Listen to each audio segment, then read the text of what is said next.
Hi, folks. Welcome to Crisco's Corner. Unfiltered commentary. Not your truth, the real truth. Please like, share, and subscribe. And as always, thank you for your support.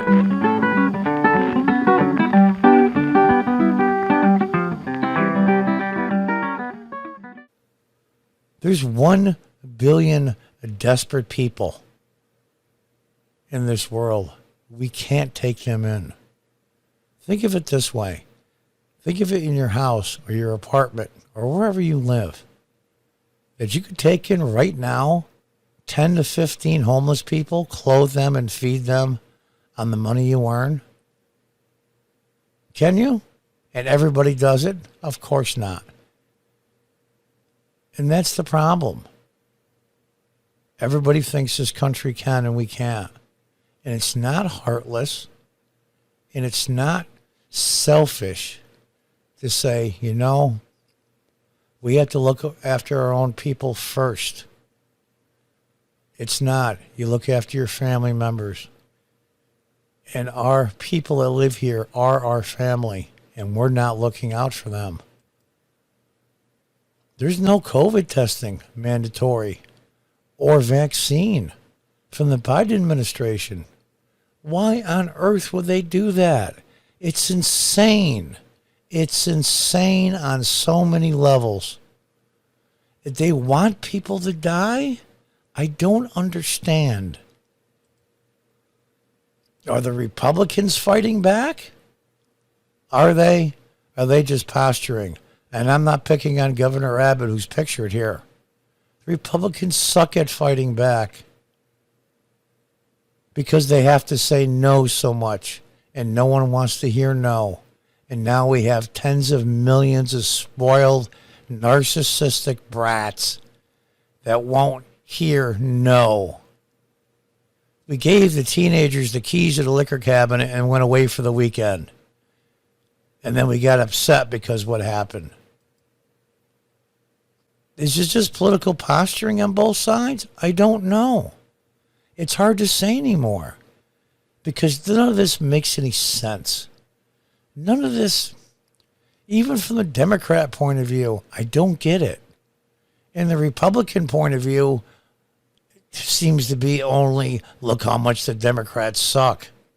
That's not a position. That's not a policy. They suck worse than we do. Look at the headlines. Migrant encounters over 200,000 again in August of last year, up 317%. That's incredibly outrageous. Pete Buttigieg, the transportation secretary, decided since the drone footage was being shown to the rest of the country, can't have that. We need to hide it. So it was temporarily banned. So Fox News and other news agencies just had helicopters do it. It's crazy.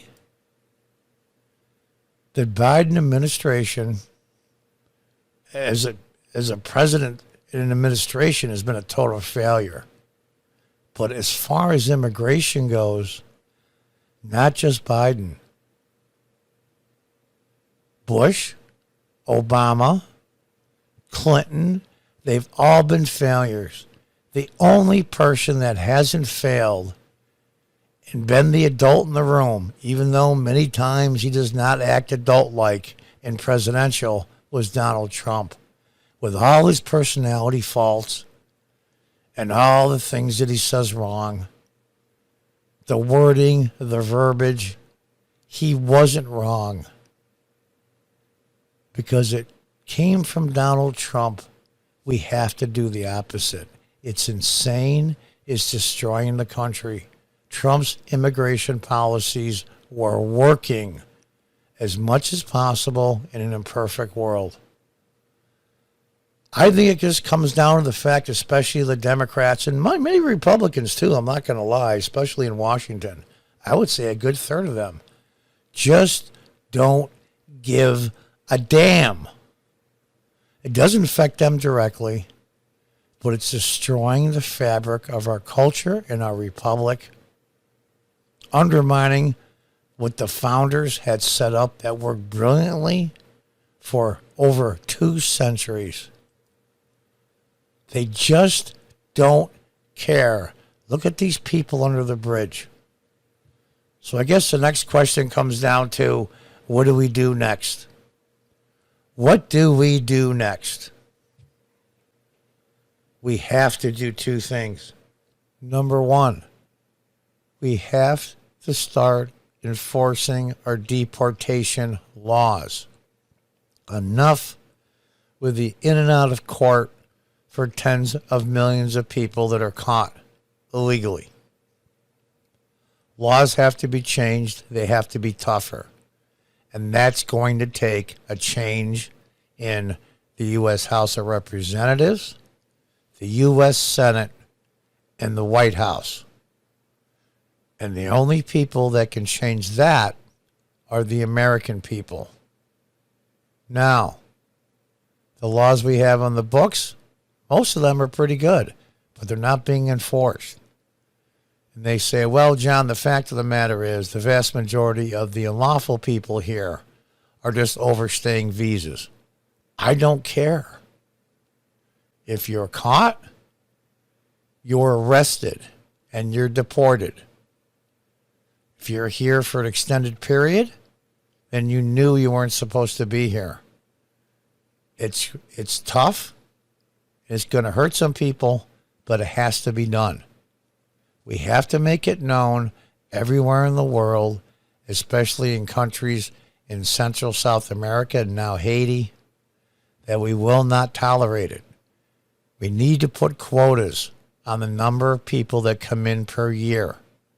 And when that quota is met, no matter what the asylum is, no matter what the reason is, it has to be cut off. Like anything else, we can only take so many in a calendar year. And that takes political will and political muscle. And that's where the American people have to make a decision. Once those things are done, border walls are put up. Border Patrol is strengthened by the multitude of 10. We print out billions of dollars in the last 2 stimulus packages that would make a bootlegger blush. I was going to say something else, but I'm trying to keep this family friendly. It would make a drug dealer blush. The money we've given away, but yet we won't enforce the laws at our border. Take money away from something else and give it to the border patrol. Hire more men, hire more women, hire more surveillance equipment. Make this a top priority. Period. If you're caught here unlawfully, you will be sent back. Now, if the country of origin of the individual will not take you back, we will force you to go back, and then any country that won't take their own citizens back, we cut off from aid. Every single penny. Make it clear. We will not tolerate it. Number 2, a law passed to stop the so-called anchor babies. There's 2 sides to this constitutional question by both very smart constitutional scholars. One that says you're automatically a citizen if you're born here. The other one says if you're here unlawfully and you're a parent and give birth, that child is not a citizen. Both have solid grounds in their arguments. A law has to be passed that says it in black and white.